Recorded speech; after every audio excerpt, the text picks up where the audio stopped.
budaya. Jumpa lagi dengan Teacher Ratna pada pembelajaran tema 1, subtema 2, pembelajaran 4. Sebelum kita memulai pembelajaran pagi hari ini, Teacher ingin bertanya, apakah kabar anak-anak Teacher dalam keadaan baik? Semoga semua anak Teacher dalam keadaan baik ya, dan tetap semangat belajarnya. Dan juga tidak boleh malas-malas belajar ya nak, oke? Sebelum Teacher menjelaskan materi pembelajaran pada pagi hari ini, Teacher akan menyampaikan tujuan pembelajaran. Adapun tujuan pembelajaran kita pada pagi hari ini, yang pertama, siswa dapat mengetahui dan menjelaskan bagian-bagian tubuh mana yang boleh disentuh dan tidak boleh disentuh.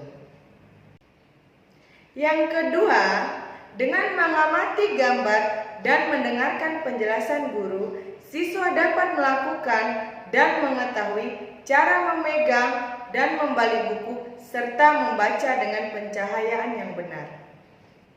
Yang ketiga, siswa dapat menggerakkan anggota tubuh sesuai irama lagu dengan hitungannya. Nah, untuk mencapai tujuan pembelajaran kita pada pagi hari ini, materi yang pertama yang akan Teacher sampaikan menjaga bagian-bagian tubuh. Pada pembelajaran sebelumnya, Teacher sudah menjelaskan bukan apa saja bagian-bagian tubuh kita. Kita sudah mengenal bagian-bagian tubuh kita. Tubuh kita harus dijaga agar tetap sehat. Namun, ada beberapa bagian-bagian tubuh kita yang boleh disentuh dan tidak boleh disentuh oleh orang lain. Bagian tubuh mana yang boleh disentuh oleh orang lain dan bagian tubuh mana yang tidak boleh disentuh oleh orang lain? Mari anak-anak kita dengarkan lagu berikut ini yang berjudul Ku Jaga Diriku. Sentuhan boleh, sentuhan boleh, kepala, tangan, kaki. Karena sayang, karena sayang, karena sayang.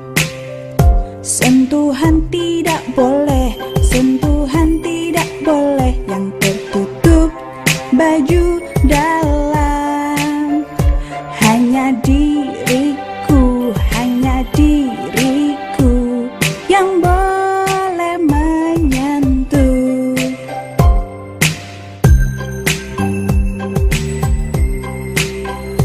Sentuhan boleh, sentuhan boleh, kepala, tangan, kaki. Karena sayang, karena sayang, karena sayang. Sentuhan tidak boleh, sentuhan tidak boleh yang tertutup baju dalam. Katakan tidak boleh, lebih baik menghindar. Bilang ayah, ibu. Setelah kita mendengarkan lagu Ku Jaga Diriku, anak-anak Teacher pasti sudah tahu bagian tubuh mana yang boleh disentuh dan tidak boleh disentuh oleh orang lain. Agar anak-anak Teacher lebih mengerti lagi, lebih mengetahui lagi, Teacher akan menjelaskan bagian tubuh mana yang boleh disentuh dan tidak boleh disentuh oleh orang lain. Perhatikan gambar di samping. Pada gambar di samping adalah contoh bagian tubuh kita yang boleh disentuh oleh orang lain adalah kepala, tangan, dan kaki.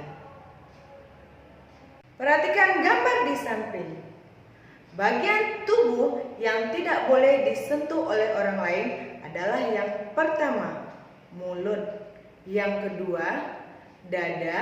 Yang ketiga, kemaluan. Yang keempat, pantat. Karena bagian-bagian tubuh tersebut adalah daerah pribadimu. Daerah pribadimu itu tidak boleh disentuh ataupun dilihat oleh orang lain. Namun, dalam keadaan tertentu ada orang yang dapat menyentuhnya, seperti orang tuamu saat memandikanmu dan dokter saat memeriksa tubuhmu.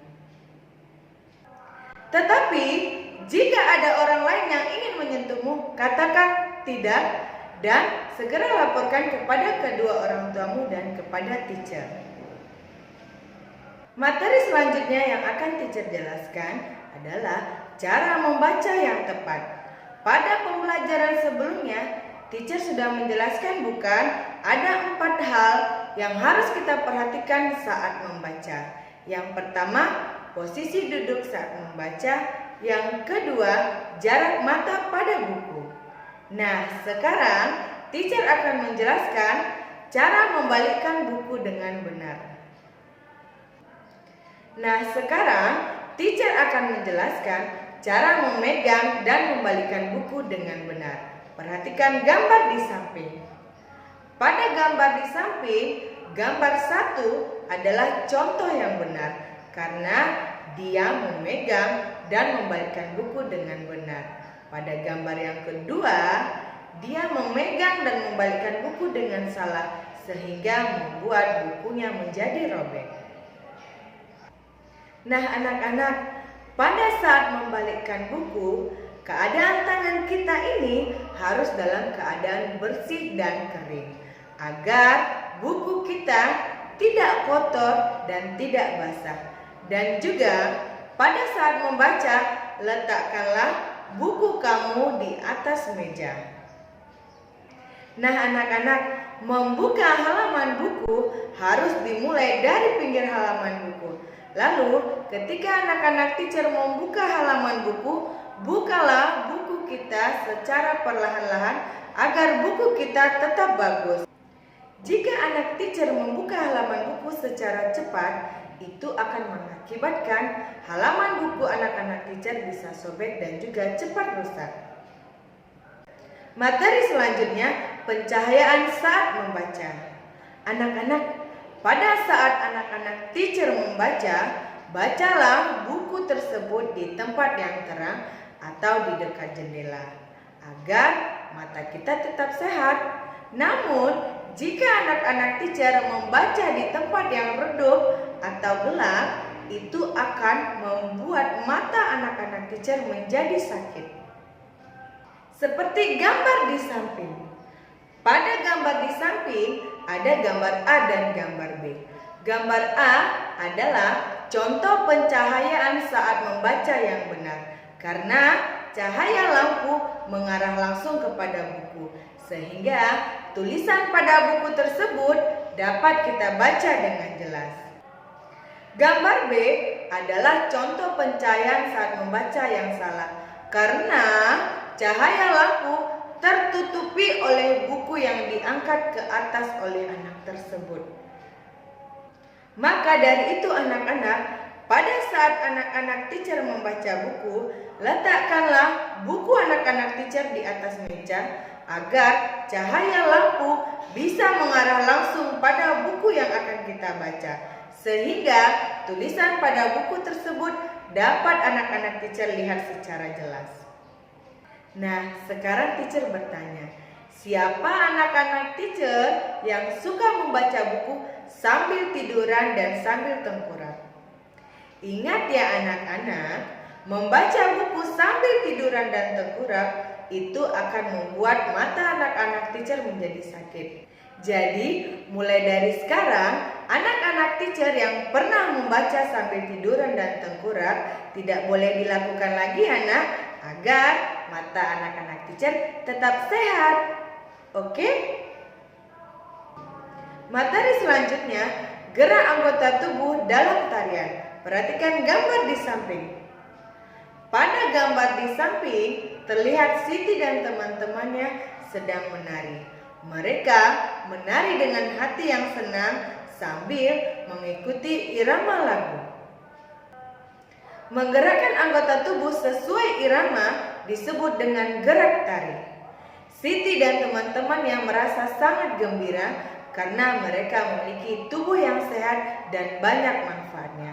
Maka dari itu, Siti dan teman-temannya selalu mengucap syukur kepada Tuhan. Selain Siti, anak-anak teacher juga harus selalu mengucapkan syukur kepada Tuhan. Karena Tuhan itu sangat baik. Tuhan telah memberikan kita tubuh yang sehat. Demikianlah pembelajaran kita pagi hari ini. Sampai jumpa di video pembelajaran berikutnya. Ingat ya anak-anak teacher harus tetap semangat dan rajin belajar. Oke? Goodbye kids. Namo Buddhaya.